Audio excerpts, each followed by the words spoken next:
ولا تمسكوهن بضرب واذكروا نعمة الله সে চিকিৎসাধীন অবস্থায় আজকে ছটায় উনি ইহকাল ছেড়ে আমাদের ছেড়ে পরকালে চলে গেছেন। অত্যন্ত ভারাক্রান্ত হৃদয়ে বলতে হচ্ছে, আমাদেরকে বলার মতো এখন কিছুই নেই। শুধু ওনার মৃত্যুর সংবাদ শুনে আমরা আল্লাহর কাছে দুয়া তুলে মুনাজাত করি, আল্লাহ তুমি আমার বোনকে, আমাদের নেত্রীকে তুমি বেহেশত দান করো। আসসালামু আলাইকুম। আপনারা জানেন আমাদের ফুলগাজী আমাদের বংশের শেষবার্তি বেগম খালেদা জিয়া আজ সকাল 6টা বাজে ইন্তেকাল করেছেন। সব কিছু শেষে আমরা জানতাম যে আমাদের সকল কিছু ছেড়েও আমাদের একটি আশ্রয়স্থল ছিল। উনি গত কিছুদিন যাবৎ অসুস্থ সেন্সলেস থাকলেও আমরা একটি আশা রাখতাম যে আসবেন, আমাদের মাঝে ফিরে আসবেন, বলবেন কথা, বা আমাদের একটি যে আশা ছিল আজ সে আশার প্রদীপও নিভে গেল।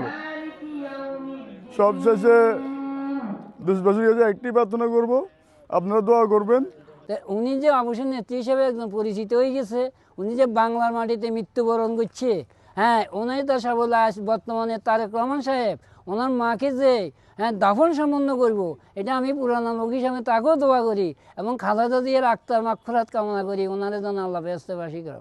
সারা বিশ্বের মুসলমান আজ তার জন্য খুব করতেছে, আফসোস করতেছে যে আমরা বাংলাদেশের 3 টাইমের প্রধানমন্ত্রী হিসেবে তাই যে হারাইলাম, তার মতো নেত্রী আমরা আর পাবো না, সেটা আমাদের মাঝে চলে গেছে। মৃত্যুবরণ করলে কেউ আর আসে না, কিন্তু তার যদিও সে মৃত্যুবরণ করে কীর্তিমানের মৃত্যু নেই, মরিও সে অমর। তার জন্য আমরা দোয়া করি উনি যেন ব্যস্তবাসী, উনি যেন ভালো থাকুক, আল্লাহ তার ব্যস্ত নসিব করো। উনি এখানে সেরু গ্রামে কর্তৃক বাড়ি আসছে, ওনার বাপ দাদা ইজা পূর্বপুরুষ সেখানে সাহিত্য আছে। আজকে উনি চলে গেছেন, আমরা খুব শোকাত। সবাই দেশবাসীর কাছে দোয়া চাচ্ছি, আল্লাহ তাআলা ওনাকে উচ্চ মাকাম আতা দান করে। সবাই দোয়া করিবেন।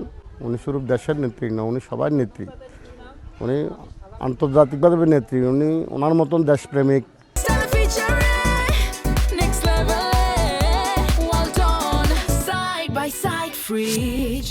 নেত্রী দ্বিতীয়বার জন্মগ্রহণ করিবে। আমার মনে হয় না 100 বছরে এরকম নেত্রী আসবে।